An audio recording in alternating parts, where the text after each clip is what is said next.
So I'm going to open this one up with a quote, okay? The Chinese philosopher Wang Yangming said that to know and not to do is not to know. And I would expand on that brilliant insight even more so. I would say to know and not to act is not to know or care. To know and not to act is really not to know or care. Think about that one, folks, because there's a lot of people that do understand how the Federal Reserve System and the federal income tax work, and yet they're frozen into inaction by their fear. And fear is something we're going to talk a lot about tonight when we get into our main topics for this evening. To know and to do nothing is really not to know, and it really means you don't really care enough to take proper moral action, what you know to be right. In previous weeks on this show, what we've been doing basically is largely philosophical. It's largely conceptual. We've been talking about the aspects of human consciousness, how there are three basic aspects to our consciousness: thought, emotion, and action. We started looking at the human brain and its basic structures, also a threefold or a three-tiered system, the triune brain, comprised of the R complex, the limbic system, and the human neocortex. We looked at what brain imbalances cause, what they do to the brain when either the left brain is completely dominant or the right brain is completely dominant in an individual. So what we're trying to really get down to on this show, and this will continue as the weeks go on, are causal factors. That's what this show is really all about. And that's what's going to really set it apart from a lot of other programs that really do a lot to discuss and to reveal the symptoms of what's taking place in our reality, but don't very much really look at the underlying causal factors, the deep relationships and the things that really go into creating the external reality that we see and that we experience. That's what this show really is all about, getting down to causal factors, causality. And basically, we looked at the two basic ways that human beings are fooled, the two basic ways, the reasons for human suffering. It's incredibly simple. People accept that which isn't true, and they refuse to accept that which is true. That's it. It really is that simple, folks. People accept lies and refuse to accept truth, and there is such a thing as truth. And that can really be boiled down, the causal factors that are really creating the human condition can really be boiled down to one phrase: the ability to tell truth from falsehood. The ability to tell truth from falsehood. That's what is creating our experience in the world. That's it. That's simple. But we'll expand on that. We'll unpack it further. We'll look at different aspects of it. We've been also discussing a philosophy over the last couple of weeks called solipsism, the idea that there is no such thing as truth, that perception is reality, that really the only thing that is real is the contents of one's own mind. And I call this the biggest lie. This is the underlying fundamental lie upon which all other lies are built, because it is making the claim that an individual is the personal arbiter of truth in one's own life. That truth is not something to be discovered and accepted, that you can make it up as you go along. And more people are a victim of this ideology than anyone would even imagine, would even care to imagine. It's a rampant ideology. If you really start to talk to people and try to get down to their basic underlying worldview, which is another thing we're going to talk about today on the show, you understand that many people's worldview is based in solipsism. So for today's show, we'll be discussing that a little bit more when we come to the topic of worldview. What I'm going to do on the show today, and hopefully I'll break this between the 2 hours somewhat evenly, is I'm going to discuss the concept of polarity. Polarity. Okay? Now, before I even get into this, I want to address one other thing about how I'm going to do things on the show. For the next several weeks, we'll probably continue to break down conceptual ideas and philosophies and really underlying things that people have to have a background in understanding if we're going to understand the bigger picture. So probably for at least the next month, I'll continue to break down and expand upon topics and concepts, and these are largely, again, related with causal factors of what's going on, and they're largely contained in my presentation, but some things, I'll expand even further on, since we have more time to do that. I want to address, for some people that are familiar with this material already, bear with me, because there's a lot of people who don't have a background in this material and may be coming to it for the first time. So, when they come to the site, when they turn the show on, when they download a podcast, this may be new for a lot of people, and I hope it will be new for a lot of people. Otherwise, we're not reaching anyone new. So there's a delicate balance to walk here with moving too fast and losing people who may be completely new to this information versus moving too slowly and perhaps boring people that want to get into further details and topics. So again, I'm going to try to strike that balance, and bear with me. You're welcome to comment on how well I'm doing at that and, give some suggestions. But after we go through a few more weeks of basic conceptual material, then I think I'll start having some guests on the show and interviewing people and getting their take on things. So that's how it's going to work. And for today, the two basic topics that I'd like to cover, the first one is polarity, and we're going to look at the two basic emotional polarities. There are really only two basic forces at work within us, and they take different forms, and they have different manifestations. So we'll look at these two seemingly opposite, polarized forces. So that's what's called polarity, okay? Opposites.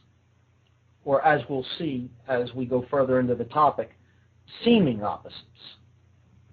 The next topic, the next part of tonight's breakdown of concepts is going to be worldview. And we got a little bit into this during the last program, but basically worldview is exactly what it sounds like. It's how do we view the world that we live in? How do we view our relationship to the world, our relationship in the wider picture of things, and our relationship to other people. So worldview is really the driving factor behind what we are creating in our lives. Essentially, what we think about most of the time is what we're becoming. What we think about most of the time is what we're becoming. The worldview that we hold shapes the events that manifest.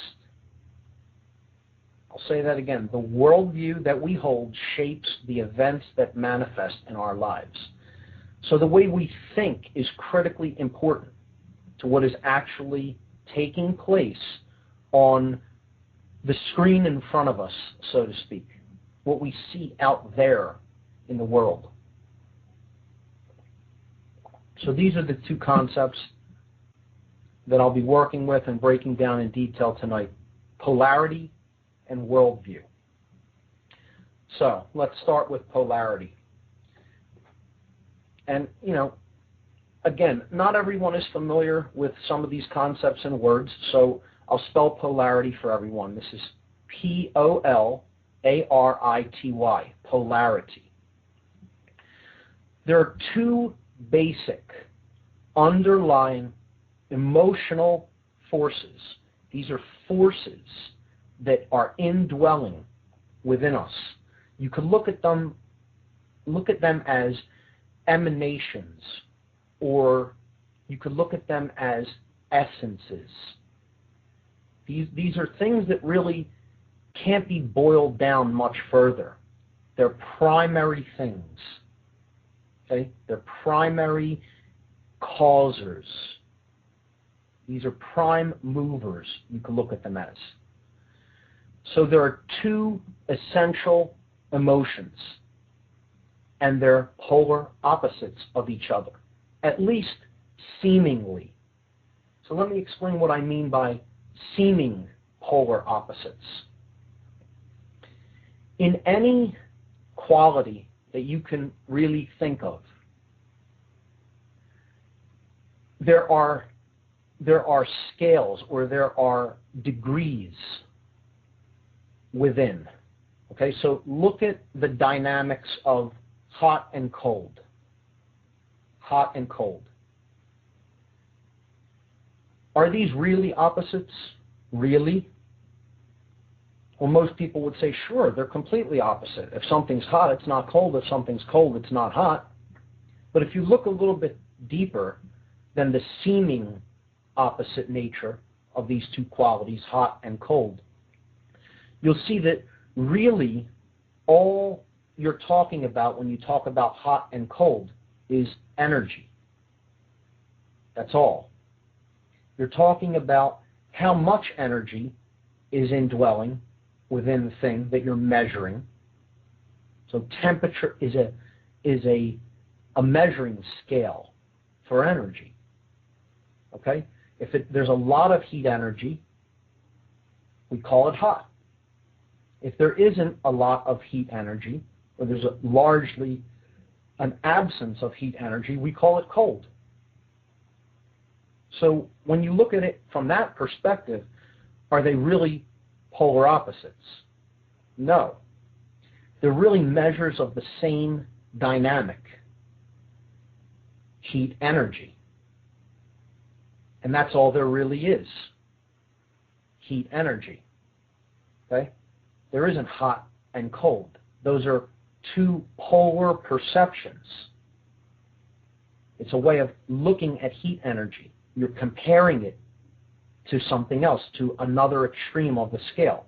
Because if there was only one temperature, there would be no such thing as the concept of temperature.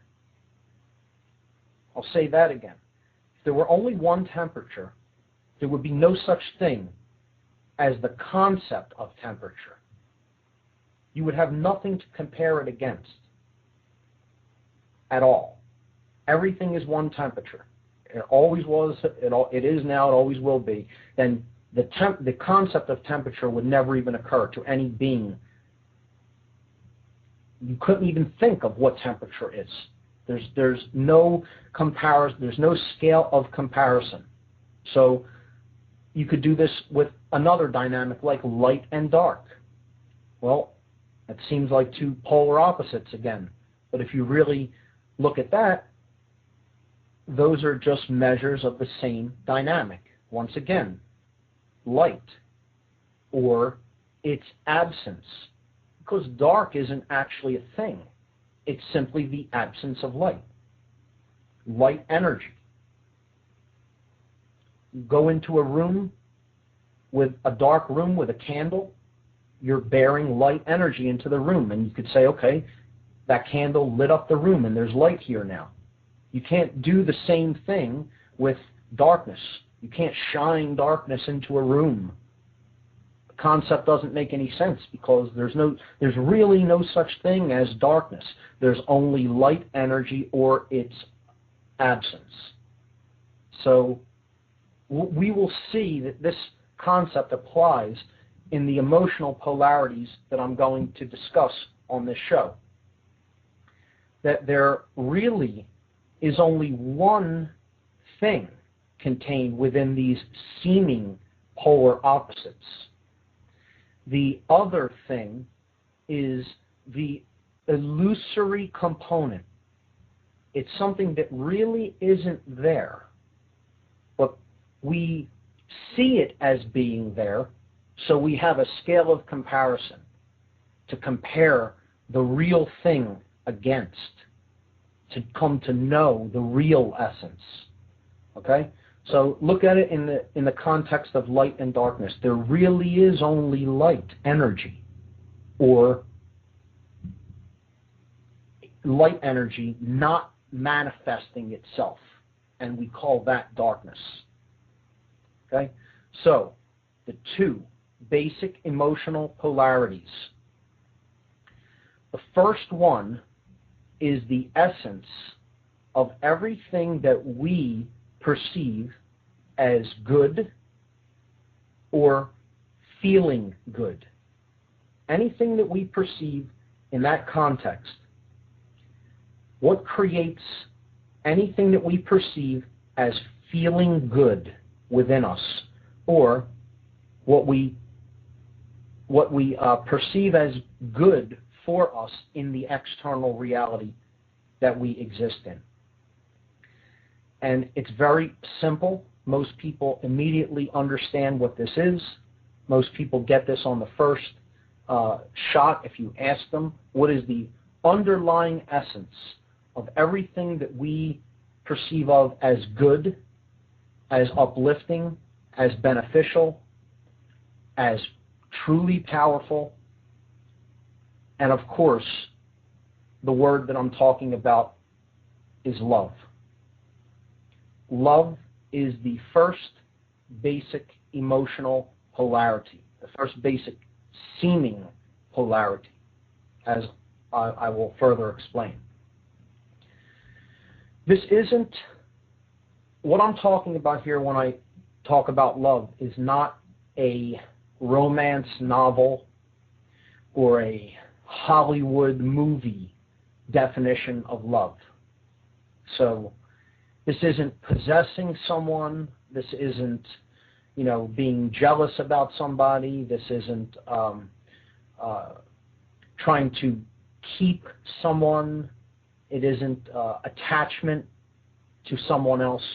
These are dramatized and romanticized notions of love that we see in popular fiction and on mainstream media and in Hollywood. That's not the concept that I'm talking about here. Love is the force which expands consciousness. I'll say that again because of how important that statement is. Love is the force that expands human consciousness, that expands consciousness, period. Okay? It is the force which opens up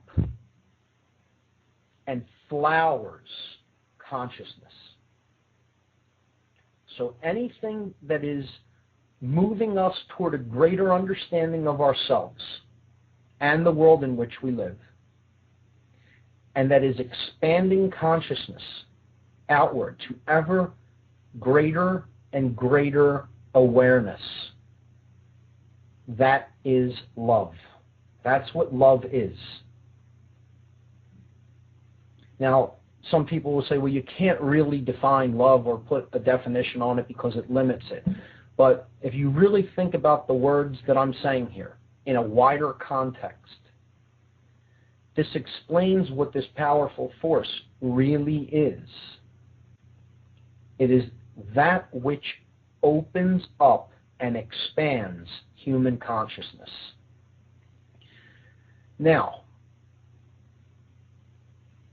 of course, there is this seeming opposite, or this polarity, that goes against the force of love and seeks to do the exact opposite. So love expands consciousness and moves it to ever greater states of awareness.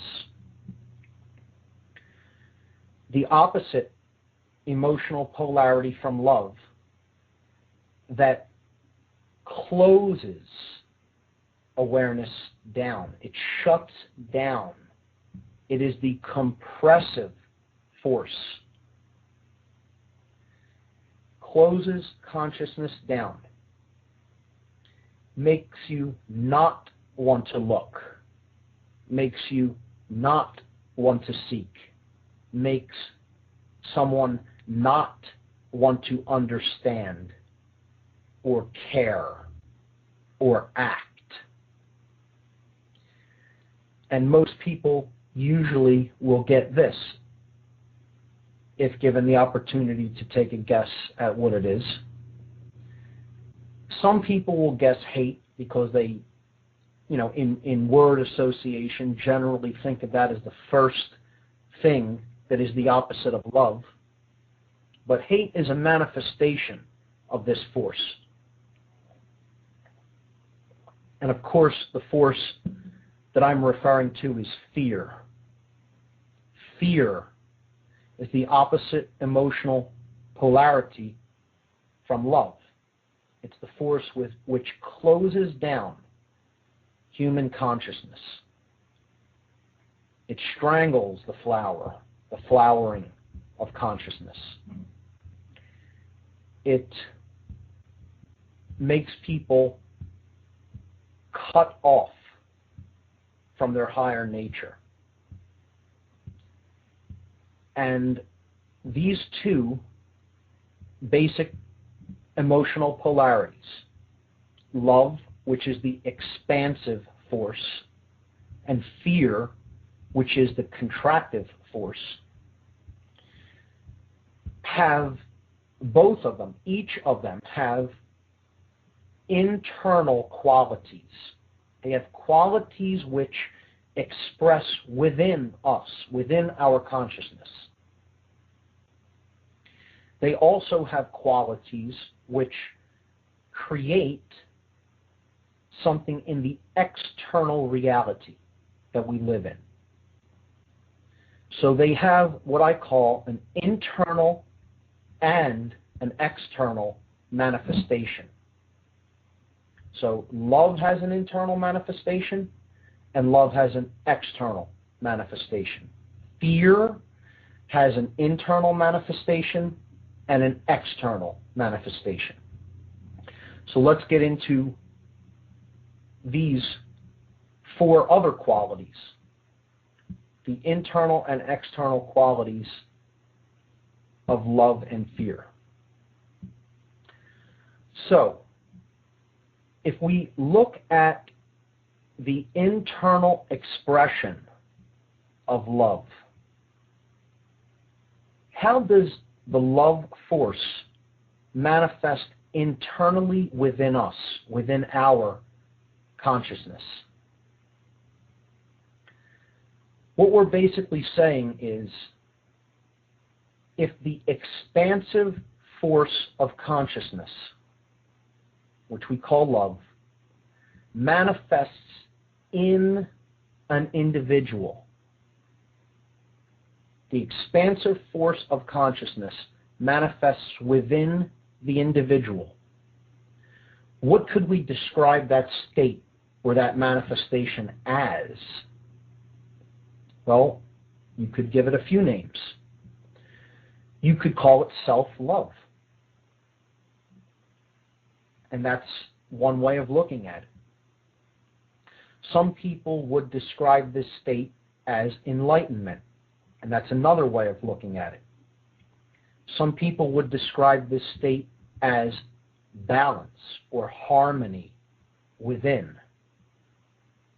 So internal peace is another way you could look at it. That's a very good way of looking at this quality, this internal manifestation of the force of love within an individual. Now, I have a specific name for it that I talk about in my presentation, and the name may be misleading to some people when they first hear it spoken. But let me explain what I view this internal quality as.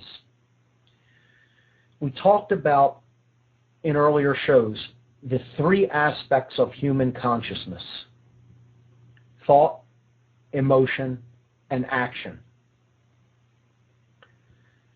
When we bring these three aspects into harmony within us, such that there is no internal contradiction within our consciousness.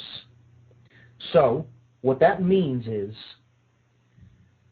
we are a person that behaves in a way such that as we think, so we feel, and so we act in the world. So the way that we think, what's going on inside our mind, reflects in perfect balance and unison what's going on inside our heart center, okay, our care, our emotions.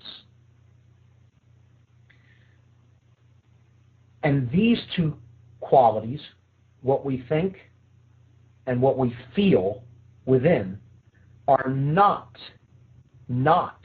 in internal opposition with how we act or behave in the world, with things that we do.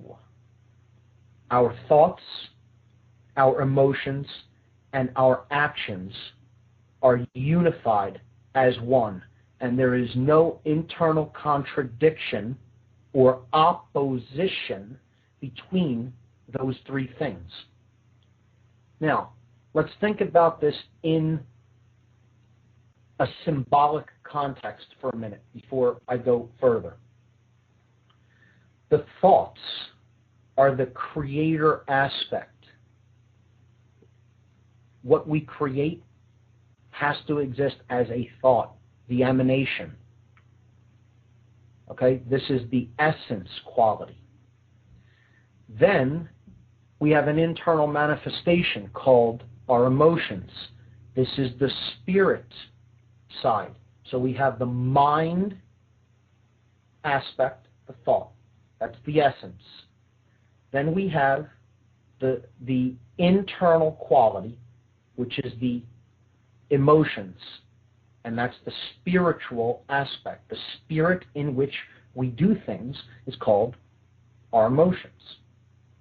And then there is a byproduct, okay, a male byproduct, because actions are a male essence. We do them outwardly. Actions are thrust outward into the world. So the male child of our thoughts and our emotions is our actions. So we have a trinity here. We have a creator aspect, we have a spirit aspect, and we have a child aspect, a male child, a son. Okay, so there's the essence, thoughts, that's mind. That goes on in the mind. That's the creator. The internal quality, the emotions. That's the Holy Spirit, or the sacred feminine, the goddess. And then there's the child, the divine child, a male child, the son, so to speak, symbolically. That's our actions in the world, the byproduct of the marriage of our thoughts and our emotions.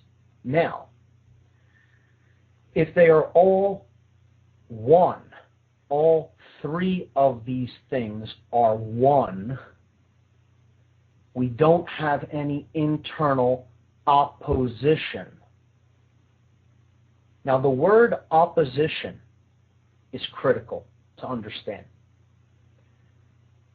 If you go back and look at the ancient Hebrew language, there's a word that means opposer, opposition, adversary. And that word is shatan, where we get the word Satan from. Okay? It means that which divides, that which opposes, that which creates opposition. Because this force, the adversary, the opposer, the one who divides us, gets into us the minute that we are internally divided, because our thoughts, our emotions, and our actions are not operating in unison as one. We're not a being that as we think, so we feel, so we act. We'll often do something in opposition to how we say we feel. This is the betrayal of the spirit, because you're going against what you know to be right and what you feel to be right. Sin against the spirit. Taking an action for a justification. I know that I should be doing this, but I'm going to do this, which is not in the spirit of what I know and feel. And that is the force called Shatan, or Satan, the opposer, the adversary. It's not an actual being that people imagine in different religious connotations. It's a way of being in the world. That's the kind of being that it is. And there's mostly just about everyone exists in this state of opposition at some point or another in their lives, and continues to exist in that state of opposition. There's very few people who are a completely united being and do and take the actions that they say, they think, and feel. Because it's hard. It requires courage. It requires an immense amount of courage. And there's so many things that are built up in this world to make us go against our better judgment. And we justify it. We keep justifying those things. Oh, if I didn't do that, then there would be these repercussions. If I did that, there would be these repercussions. There's an endless supply of justifications that we provide for not doing the correct moral thing in life.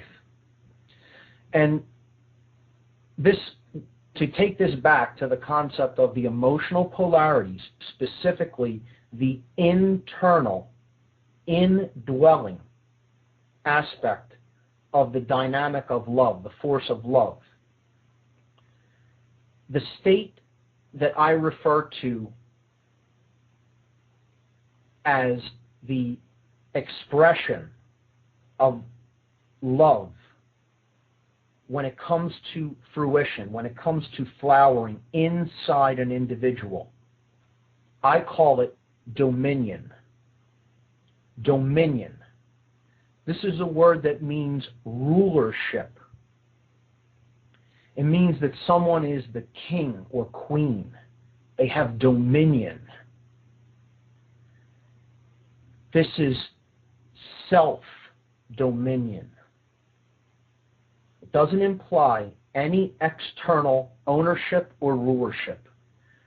This is dominion of the kingdom of self. You could call it mastery, as many people have.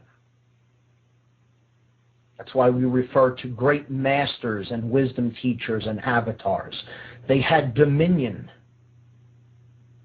As they thought, so they felt, so they acted. And those three existed in harmony.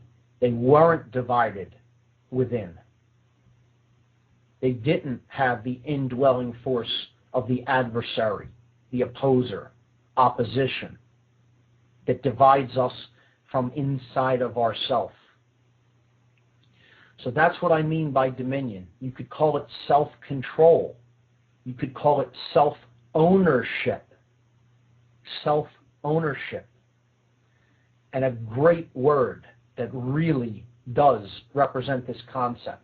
I actually thought of even changing the word that I use in the presentation to this word because it really does sum up this concept perfectly.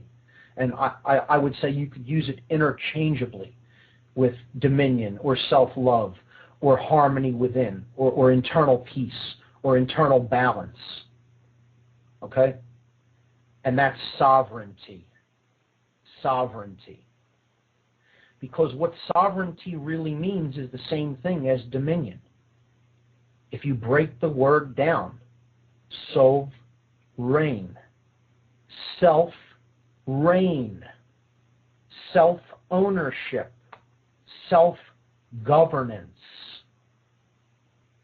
No external governance, no external control, internal governance, internal control over one's thoughts, emotions, and actions. And knowing how to use all of those things in harmony, such that we're not divided within ourselves. That is the state that I call dominion, and that you could call many things. Probably a very good synonym with dominion would be sovereignty. And that's what this show is ultimately all about. It is about sovereignty. Sovereignty. Self-rulership. No masters. Self-ownership. The only way we can really come to that state, to that condition within ourselves, is if we become beings that as we think, so we feel, and so we act. So we act. And I'm stressing that for an extremely important reason, because that's what this is all about. The courage to act. Now, when this condition is not present, there is a state of mind that takes over an individual. Well, if dominion or sovereignty is self-love, it's self-ownership, it's self-rulership, being the king or queen of one's own personal kingdom of self, what is the opposite, the polar opposite of that state? So this would mean that the being is essentially ruled by the force of fear, the opposite of love. Well, this would mean that the person is always in internal opposition with themselves. They're always in contradiction between what they think, what they feel, and how they act. These three things are never in harmony in a being internally ruled by fear. If their consciousness is governed by the force of fear, the state of consciousness within results in a condition that's very simple,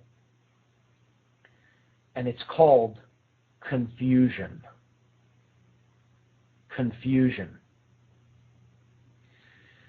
What confusion is the state of internal disharmony and the state of the consciousness being closed down and cut off from higher self, cut off from higher levels of awareness. Someone in this condition is not capable of knowing truth from falsehood. They don't even know what's going on inside them. How would anybody expect them to understand what's going on in the external reality that they live in? And to be able to tell what's real from what's fantasy and what's illusion? They don't understand what's taking place in their own thoughts or in their own emotions, because they're in such a state of confusion that they're not in touch with their emotional compass, their guidance system for direction in life. They don't value truth and understand how natural law works, how getting in touch with truth improves the quality of our life, and not caring about it makes our life turn to complete disarray and breakdown. Someone in confusion does not really love themselves. They don't have internal love, the true expression of love. They may think they understand what love is in a limited definition, in a limited scope, but they do not really have internally dwelling self-love. They couldn't possibly understand freedom. They couldn't possibly understand sovereignty. Those words are meaningless to a person in a state of internal opposition. A person in this state of consciousness can pretty much be made or led to do anything. They don't really have a strong internal makeup. Their psychological condition is frail and weak. They are led. They are the lead. And sooner or later, the lead will become the dead.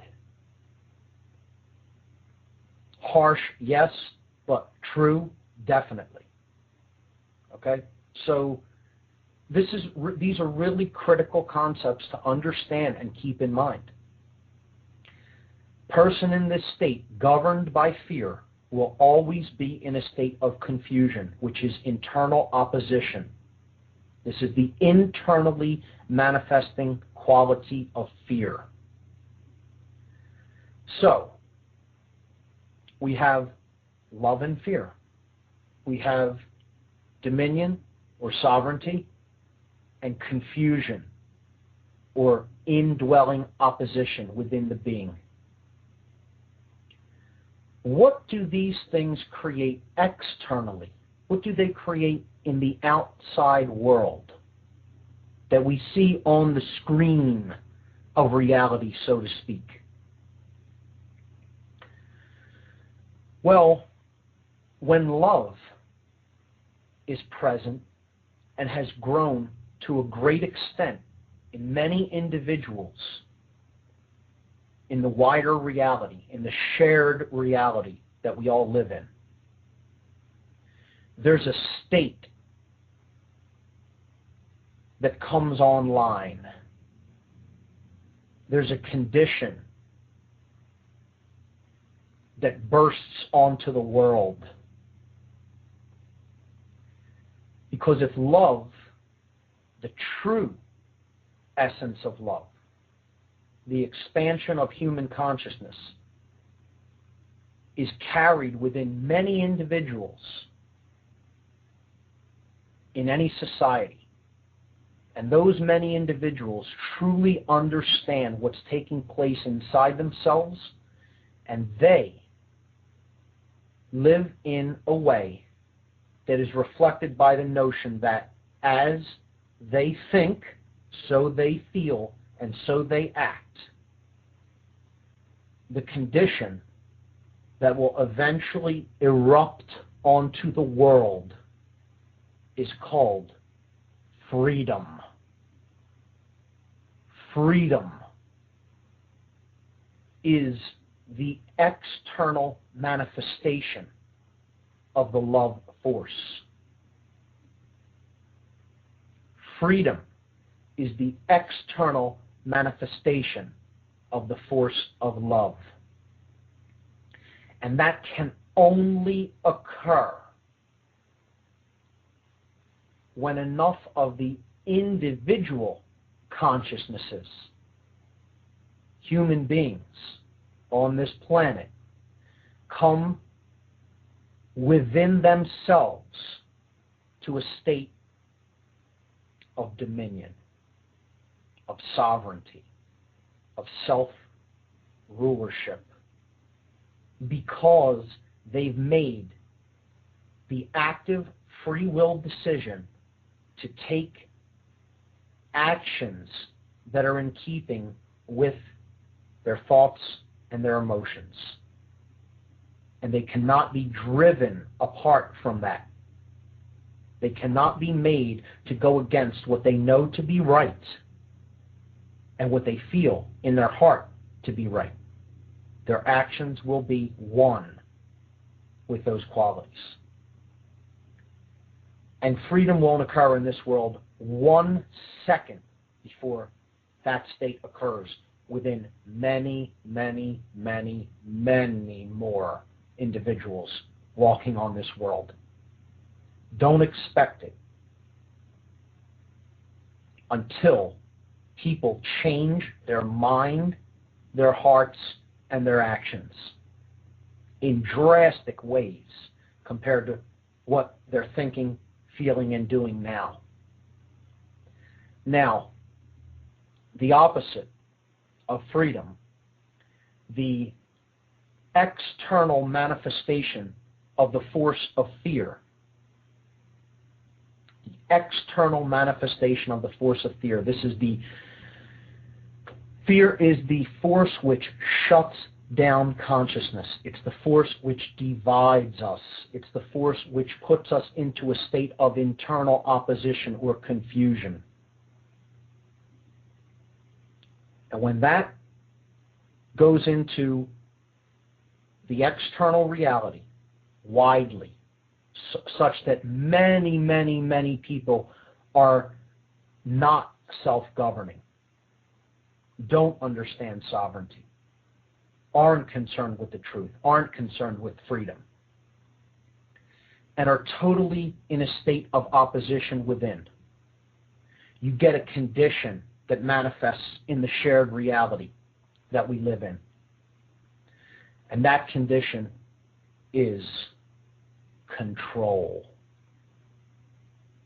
Control. And this time I do mean external control. People trying to control the actions of other people, even if they're not doing anything to harm anyone. You get people wanting to control more and more and more and more.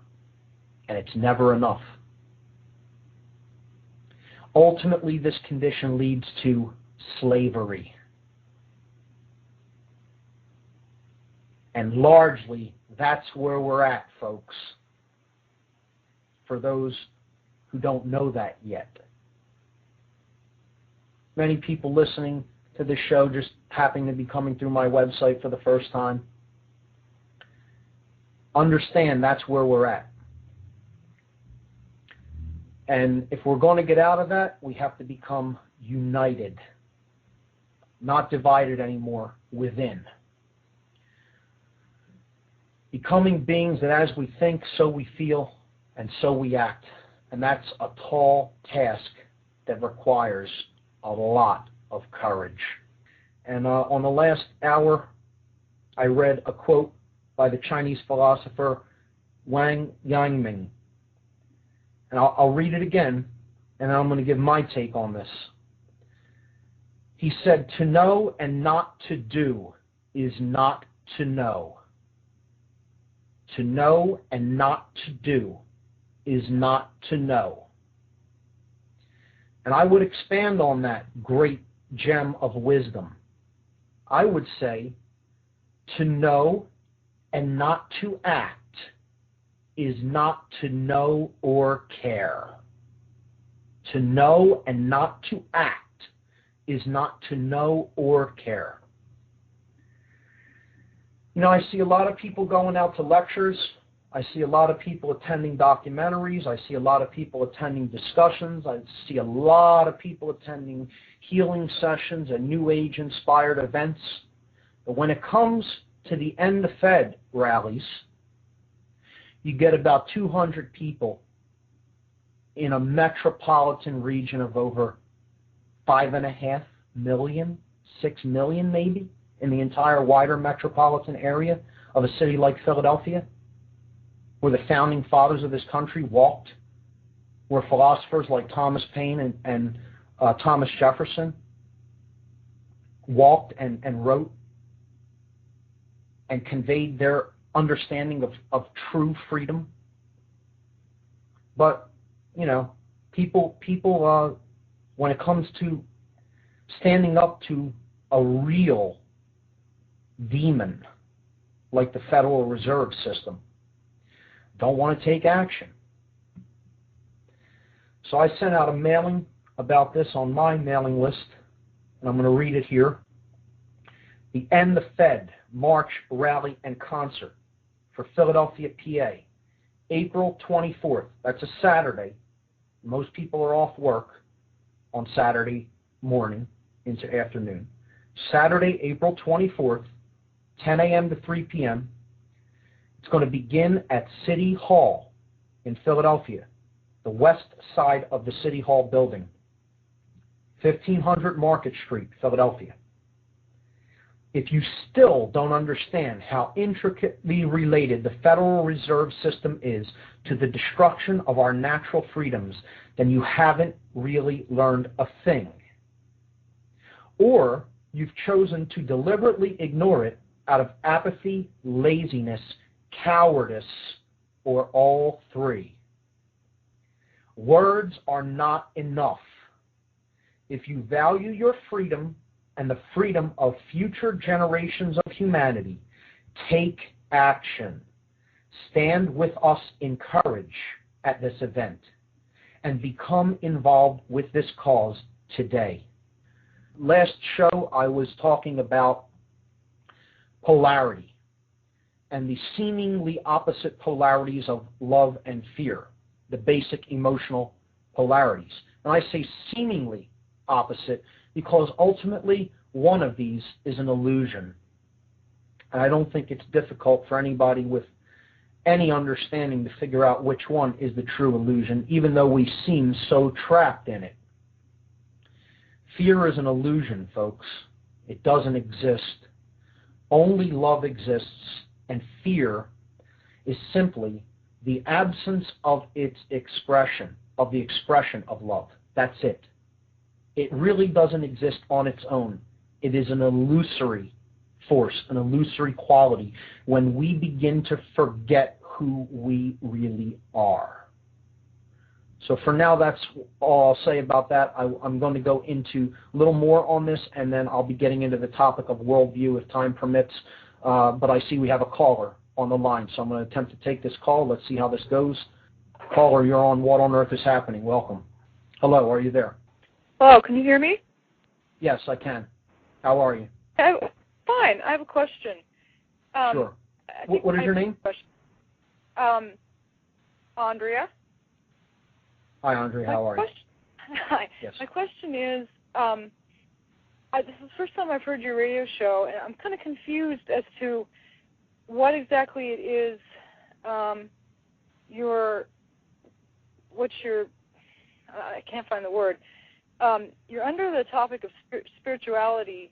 Yeah, it sounds like you've got political agendas kind of worked into it too. I'm not saying that's good or bad. I'm just saying that this is what I've observed.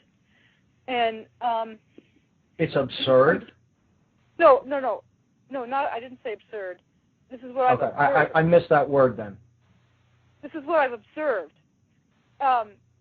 You've observed that, okay? Yes. Yeah, and the reason why I'm mentioning it is because I have not ever come across a radio show or anyone so far that kind of intertwine the two, within philosophy of our own existence and what love and fear is, and then kind of integrating that within ourselves, and then having that kind of emerge into the wider scope of our world, such as government and politics and right and wrong. Right. I just want to know, did I just assess what it is that you more or less have been speaking about? You absolutely have assessed it correctly. And the reason that our world is in the state that it is in is because many, many more people have not made this association. That's why the world is in the condition that it's in. That's why people are in the condition that they are in.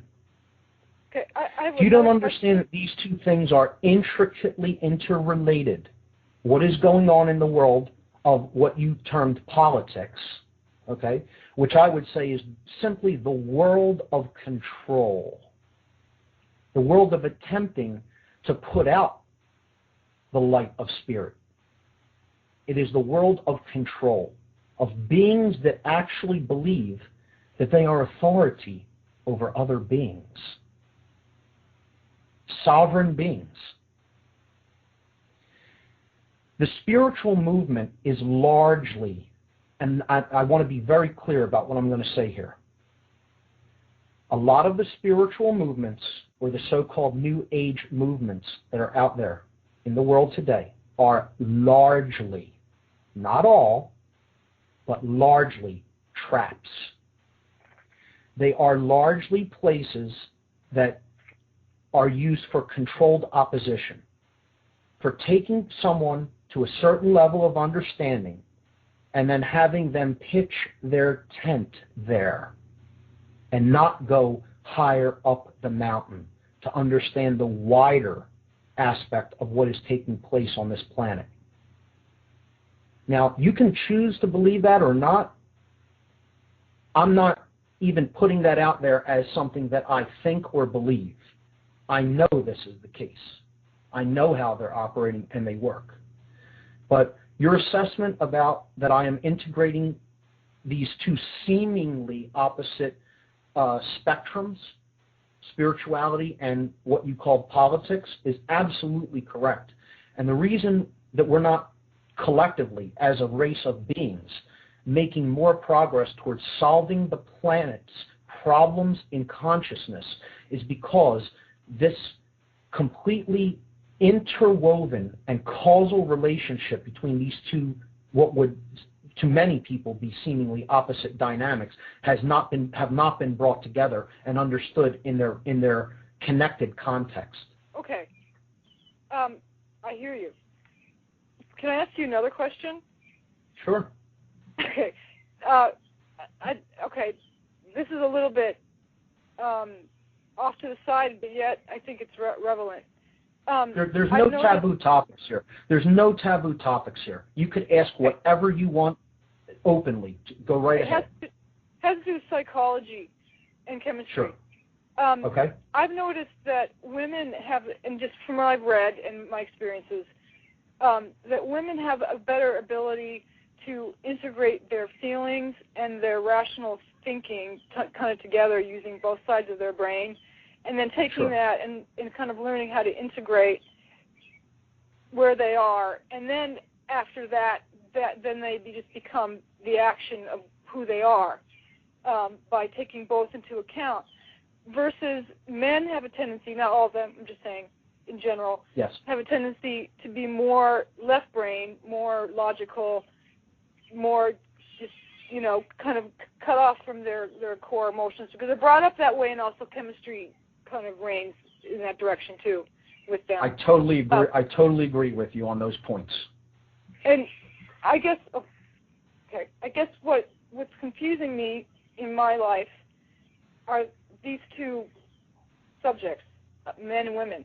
Mm-hmm. And I guess what I'm saying is that, is it possible for Well, I guess what I'm trying to say is that women have kind of been looked down upon or considered weak or incapable because sometimes they have a tendency to go more over on their emotional side than they do their reasonable, logical side. Right. And men seem to go overboard more on their logical side and totally disconnect themselves from their emotional side and render that obsolete or stupid. I agree, and it's important. It's important to say that yes, these are generalities. You're making generalities, and that's fine. I have no problem with that because what you're saying is largely accurate. It is, in general, there is a dichotomy or a schism between the sexes. Now, they want us, and when I say they, I mean people who are trying to manipulate us based on this dynamic, based on the awareness of this general dynamic that you're referring to, want to use this as a divide and conquer technique, so that the differences between the sexes is played up until we look at it as something that we identify with and cling to. And there is physiological, chemical bases for these dynamics that you're referring to, and you are largely correct that this is largely how they play out. No doubt about it that more women have a more right brain tendencies, more right brain functionality taking place in the brain, and that puts them better in touch with their emotional sensibilities, and some of them do come into better union with their logical side. Some don't, but men definitely tend to be much more imbalanced to the left brain hemisphere. And Andrea, did you happen to catch my first couple of programs? Or is this the first time you're listening? This is the first time. I would recommend that you go to my website, whatonearthishappening.com. I'd recommend that you check out the videos that I have up there. There's around 16 or 17 hours of videos up there, 2 different lecture series, a 4-part series where I discuss these dynamics. And if you check out the podcast page, the first 2 shows that are up there, this is technically the 3rd show. The first 2 shows, particularly in the 2nd show, I get into the brain chemistry and the structures in the brain, and I break that down. And I'm actually going to talk about this dynamic more tonight when I get into worldview and what I call the worldview schism. And there's 2 essential worldviews that, let's say, the force of fear wants to push people of this world into. Okay, one of them is a very left-brained, imbalanced worldview, and people who are extremely left-brained, fall for this worldview, this general way of looking at the world and themselves in it. And then I'm going to break down an extremely right-brained, imbalanced worldview, and those who are very right-brained and have many right-brain tendencies and faculties often fall for this worldview. And I'm going to propose a 3rd, overarching, unifying worldview that takes concepts from both of these general worldview and unites them so that we can understand what really is going on and how, if we fall for one side or another, a false choice, okay, often a choice that is presented to us to make us imagine that we have a choice between 2 things. Largely, just like politics, just like the political spectrum of conservative versus liberal, Democrat versus Republican, conservative versus Labor Party, all an illusion, all 2 sides of the same coin, 2 wings on the same bird. It's dialectical mechanics. When you give people a choice between 2 things, 9 out of 10 times they will pick one.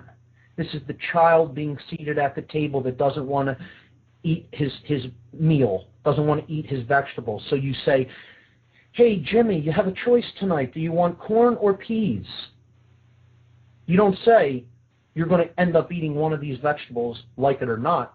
You make the child think that he has a choice. So you say, you want corn or peas tonight, Jimmy? And he'll say, peas. And he thinks he's made that decision, when in fact the decision was already made. He was going to end up with one or the other.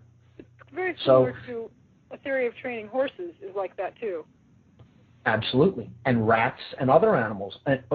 Because largely, mammalian animals generally have this type of thought pattern, and the structure to their thoughts works in this dialectical methodology. If you understand how that works in the human psyche, and many, many other people do not, it puts you in a unique place of advantage over them to be able to control their actions and their decision-making processes. It's this form of manipulation in a sense. Is that what you're saying? It absolutely is manipulation. It is mind control. It is mind control. It is no less than mind control. And that we're going to talk so much about mind control on this show, because I don't like to use the word expert, but as far as experts on mind control goes, I'm about as close to one of them as you're going to find. I've been in, let's just say for now, unique situations where these techniques were unveiled, used, honed, refined, etc. So I will be exposing methodologies of mind control. That's all I'll say about that for now, but future shows will focus specifically on mind control methodologies. And that's in my lectures and presentations on my website. If you go up there, check them out. You should really keep an open mind, because it's heavy, weighty material for those who are coming to it for the first time. Take them in order. Don't go out of order. You know, it really does require establishing a tapestry of information. And if the tapestry is unwound, the picture falls apart. This is, I refer to it as a jigsaw puzzle that's thrown. Life is like a jigsaw puzzle. What's happening on this planet is like a jigsaw puzzle that's thrown at someone in a dark room. The object is to gather up as many pieces as you possibly can, then bring them to a place of light where you could assemble them. And you don't need to gather every piece. You do need to gather most of the pieces if you're to see the larger picture emerge. And we need to do that together, collectively, if we're going to see the bigger picture. So if you do decide to go up to my site and check out the material that is on there, please keep an open mind. Understand that this information is not mine. Now, I want to stress that over and over again on this show. This information does not belong to me. There's no copyright on this information. I don't sell anything on my website. Okay? This is information that belongs to everyone in the world. And it is simply information that I have discovered on my journey of seeking. That's it. But, you know, it doesn't require belief. I'm putting it on the table for observation and investigation. And that's really what it is all about. This can be corroborated if research is done, and many people have done that work and research. And if someone finds something that they don't agree with, don't like, leave it, take what you want, and leave the rest. That's it. No one's beliefs, no one needs believe anything that is said here. But again, I would also like to stress that I don't present this information as my belief system either. I present this information as information that I have learned and understood about what is occurring on the planet that we live on. Basically, kind of a breakdown of, spirituality, morals, and ethics. That's what I think is happening right now. Yes. And sure. it's devastating. I see it in our children. You know, and sometimes I wonder if the majority of students are suffering from lead poisoning. Sure. Because they don't seem to have any real grounded sense of right and wrong, because they're not being taught that, because a majority of their parents are either dysfunctional, divorced, or didn't grow up in a well-grounded family that had values. That's right. And I just see that more and more. I don't know if it's my imagination. Sometimes when it's certainly. It is Okay. certainly not your imagination. If you have any hesitancy or fear about that, don't. It's not your imagination. There are many people who really see this, and there are many people who understand how this really works. And what you alluded to, lead poisoning or mercury poisoning, soft metal. It's that way, but it's like sometimes it's like they're not there. They're disconnected. They don't know what it is to be connected to themselves, in a sense, in a grounded sense. Or even the beginnings of that should be appearing by a certain age, and it's not. I'm just generalizing again, but it's like a little bit overgeneralizing too, from what I. That's okay. That's okay. Another thing I won't discourage when people call in is some generalizing. I mean, if we start to use the word all, then okay, we're getting into hairy vicinity there. Generalizing and saying, yes, most people, this is what's happening largely with the young. You're correct, largely. I mean, we can't be afraid to say what certain numbers are as we see them, because somebody with some discernment and with, a view that really is looking at what's truly going on and not being a wide-eyed optimist or a naive person can say, yes, this is happening with most people or most of the young. It's not your imagination. Well, I can say from my perspective, this is what I've... Right. That's fine. I mean, look at what we're putting into our children's bodies, the types of food with the types of chemicals, preservatives, pesticides, additives. Look at what is in vaccines. We'll talk about food and vaccines on this show. It's a chemical cocktail, a chemical sludge cocktail that does horrors to the human immune system and nervous system, particularly the brain. When soft metals get into the brain through the blood-brain barrier, what would you expect to happen? Would you expect morality centers, lighting up and bursting forth, and the human neocortex really coming into coherence? No, you're going to expect somebody that is becoming dumbed down, not just intellectually, but emotionally and spiritually as well. And we'll talk about all of this on this show, because again, there's no taboo topics here, and we will look at the dark. The object isn't focusing and dwelling on that, but look, to not look at what actually is ignoring information. It's ignoring the truth. It isn't that this is negative. This is taking place. No information is negative. What's negative is if we ignore it and do nothing when we had a chance to act. That's what's negative. We need to look at our shadow side with an open mind and open eyes, and confront it and work with it and through it. I've said this before on this show, and I'll probably say it a million more times as the weeks progress. There's no escape. There is no escape.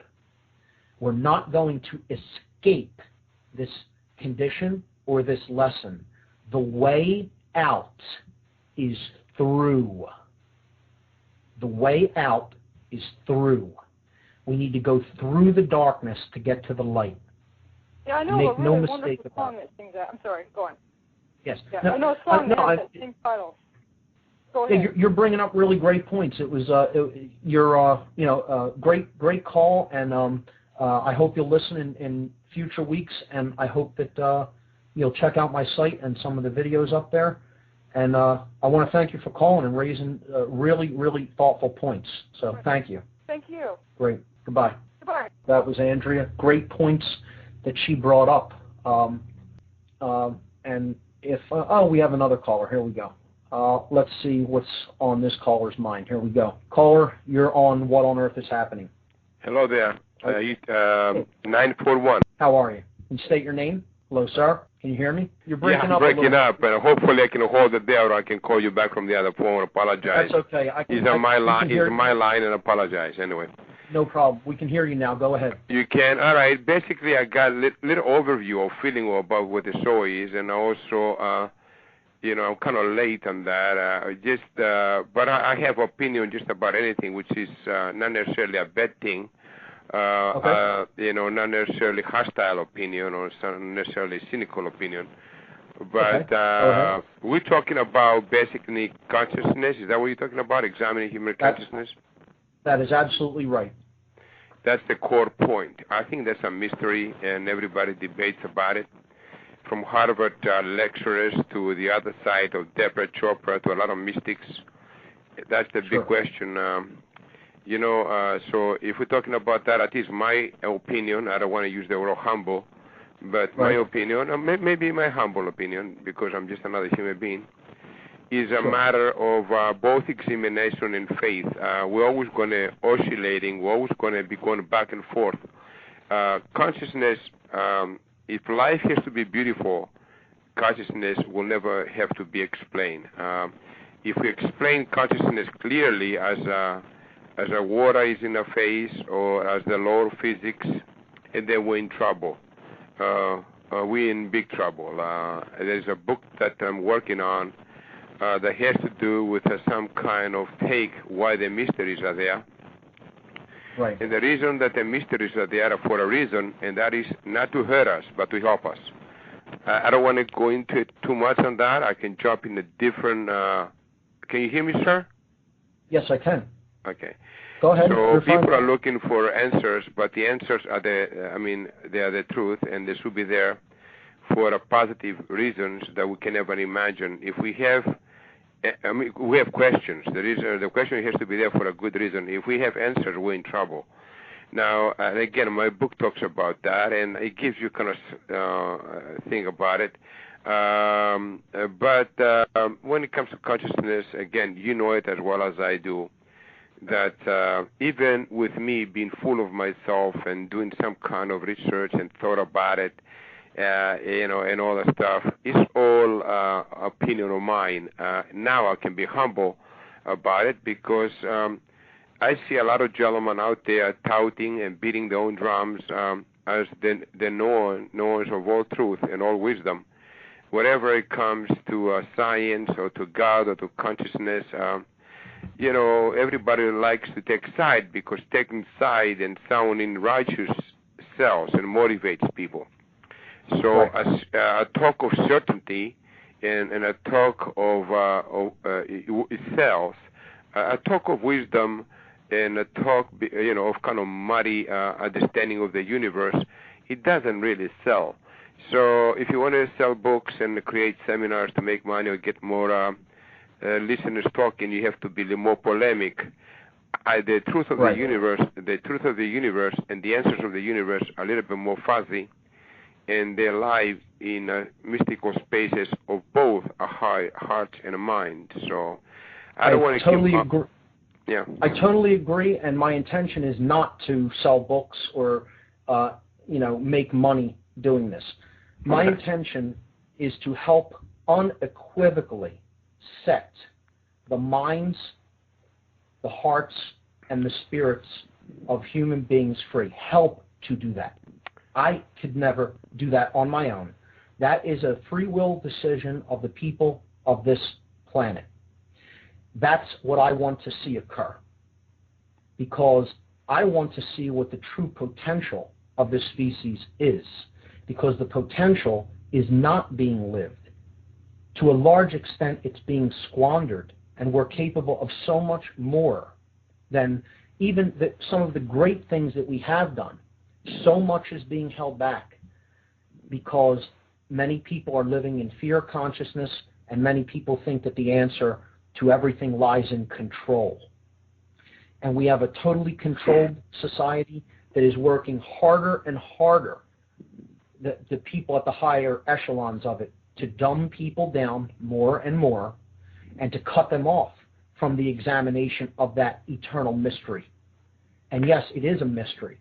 That's why different traditions have referred to it as the mystery traditions.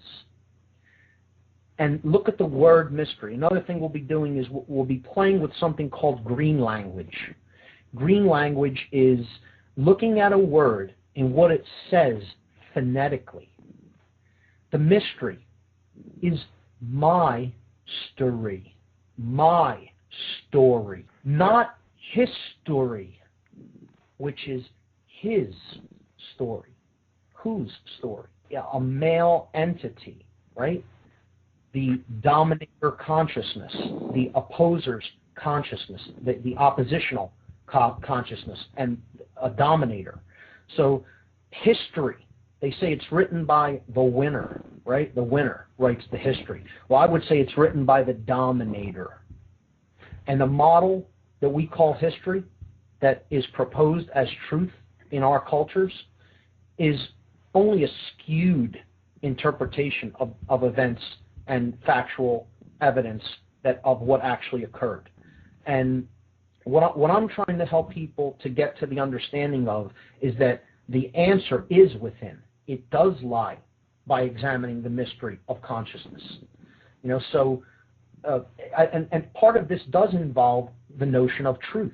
Like I'm not of the opinion that there is no such thing as truth.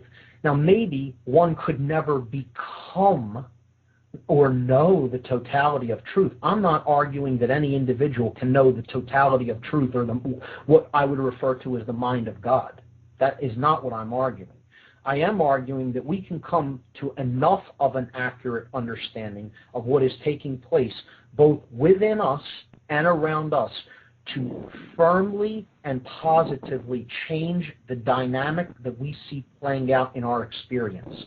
That is what this show is about, toward trying to move people toward higher levels of awareness and consciousness to help them to understand the underlying causal factors that have brought us to this point in the game.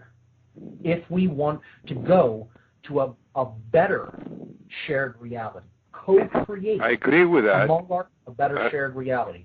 Yes, am I available? Sorry about that. Yep. I don't know and I agree. And again, the wonderful thing about humans is that we all believe our stories, and and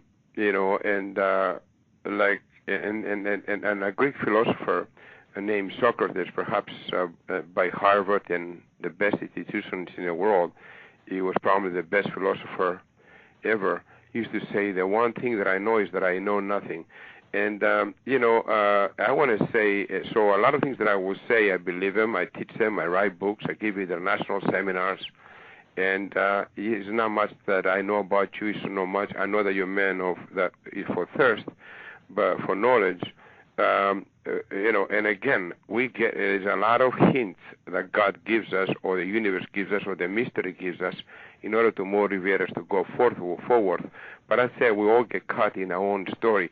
Talking about mystery, it is a Greek word. America took a lot of Greek words. It comes from the word mysterio. Just like history comes from the word historia. All those Greek, those words, and you're right, the strong, the winner, usually writes the history, but also so is the loser. If you look at the wars or the realities between Greece and Turkey, or the Americans against the communists, everybody has their own story of what happened after each battle of ideas, or each battle on the fields of the battlefields of Rio. So we all tend to look at the history in our own ways. Wherever you think you're a victor, sometimes the victim turns it against you, and on and so forth. So I do believe that we're going forward to a new dimension right now, but we're always going to be fighting about some things, like a Yankees and Red Sox, like Democrats and Republicans. There's going to be there's not going to be a united church of people meditating, loving, kissing, and working next to each other. That's not what God wanted. I don't want to get up in a neighborhood where every day I get up out from the house, and I don't want to call up at the radio show where everybody tells me, I love you, brother, and peace in you all the time, and I love you and peace. I agree with, I don't like people pretending that we got no brains. We're here through conversation, through argument, and through agreement, and through back and forth push of species forward. The evolution is moving on, and I agree that we're going to a place of better understanding about the mysteries of life. But also, there's going to be a diversity in the world, and once you have a diversity in the world, you're going to have conflict. That's why a lot of wars are made. That's why one house attacked the other house across the street, because they don't like their lifestyle or the way they live. Or that's why Dawkins attacked Deepak Chopra, and that's why Deepak Chopra attacks the church. And Deepak Chopra, which is supposed to be holier than God for a lot of people, attacks the Western medicine, calling them words like idiotic. In the same time, he says not to be judgmental, which makes him, in a way, idiotic. Because I won't make the statement on this show that we shouldn't be judgmental. I think that discernment is what we need. And again, the thing that I'm modeling is that we can come into harmony.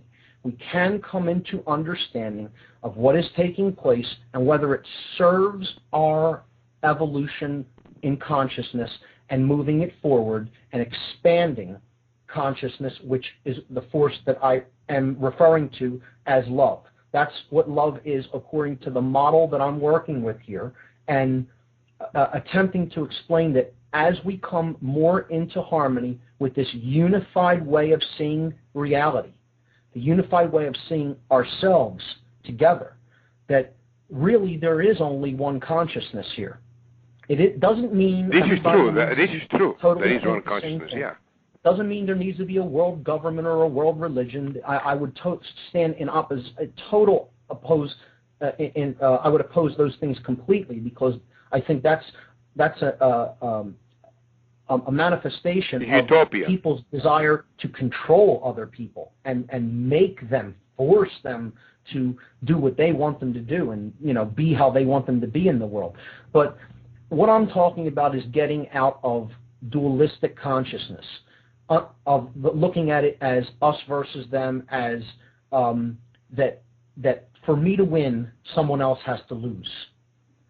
That doesn't have to happen. We can all manifest our desires here. We can all come into a more unified way of seeing reality and ourselves in it. Human beings' place in reality, okay? And we don't have to suffer according to the ways that we have been doing things, which is creating enormous self-inflicted levels of suffering, the likes of which we've never seen before. It doesn't need to be like this, is what I'm saying. And our worldview has a big determinant. Well, a lot of people are talking about that, and you're right. And there is a part of us that is talking to us about that, and that part of us is the unity part of ourselves, because we all are brothers and sisters. We all came from the same point, sure, and we're all going to go back to the same point. So we all in a commonality. We all know. I agree with you totally. And the other side is our fear and a greed and illusion of the ego. To a healthy degree, the ego is good. I mean, I like the differences between cultures and sure, between foods and between traditions. Sure. I don't mind if you feel proud or your mother feels proud about your accomplishments. You're a great speaker and you're doing some good work. If your mother is proud about that, that is a functionality of the ego, pride. Sure, and There's nothing wrong with that. But I'm not going to suggest during this show that the ego needs to completely go away, as a lot of new teachers. Sure, because a lot of people do. A lot of people do just that. I know, and that's what makes you different. That's what makes you different. Sure. But we have to meditate. We have to meditate in loving consciousness without becoming fanatics. Because you know what? I know a lot of people that that preach one way and do another, including the church, including people from India. They meditate on one hand, and the other hand, there are people that die in the slums, in poverty. Sure. They are abused, that the poorest people in the world. So on one hand, they talk about love, harmony, and then there is no more unjust nation than India. There they have a caste test. Caste test means that if you're from such or you make so much money of such a social class, good, Right. and then they call people the undesirables. Yep. I never heard of a nation calling people the undesirables. Yeah, and they're claiming to be spiritual and to be holistic, because all this mumbo jumbo about unity comes from there, a lot of it. And then they're calling. The caste system is definitely dualistic consciousness. There is no question about it. Yeah. See, what we have to get to is understanding that the ego is a tool. It doesn't need to go away. It's a tool for us. It's how we express ourselves individually. Sure. Now, the tool, like a hammer, needs to be picked up and used in the service of the individual and then laid down when it is no longer required to be used. However, what the ego has done is set itself up in the house of the being, and says, I'm the ruler of this house now, and I'm not leaving here, and I'm going to run things the way I want to run things. That's the kind of ego that we need to get out of and understand the ego is simply a tool for the individual expression of our unique consciousnesses that we need to express uniquely, but not get into the trap where the tool becomes the ruler of the house. Caller, thanks so much for your... Thank you very much, and you're doing a good job. Keep it up. Thank you. Thanks a lot. All right, so we still have about 5 minutes left for this show. I think I will just give a brief intro to what I'm going to talk about next show.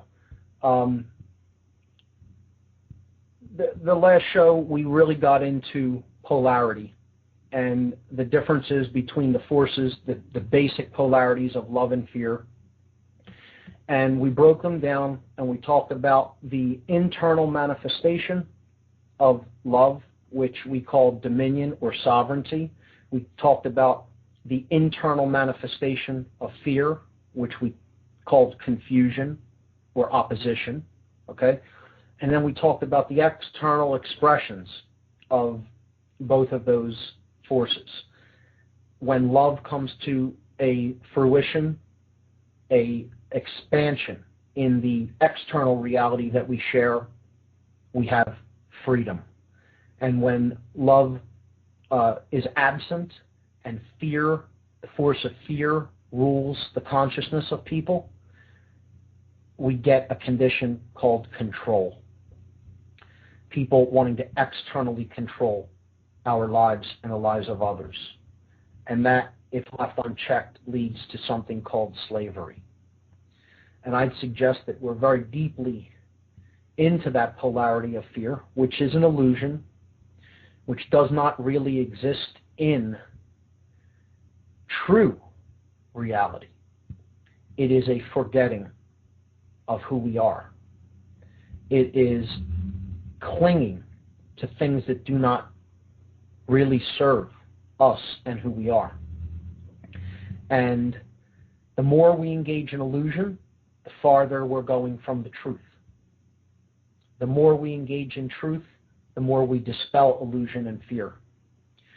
So, as a very brief introduction to what I'm going to be talking about next show and really delving into, I'm going to be talking about the schism in the worldviews that we hold. The dichotomy between two basic worldviews, one which is a very left-brained, imbalanced worldview, and one which is a very right-brained, imbalanced worldview. So this schism in our psyches and in our worldviews is what ultimately needs to be healed by coming to a third and integral way of viewing the world and ourselves in it.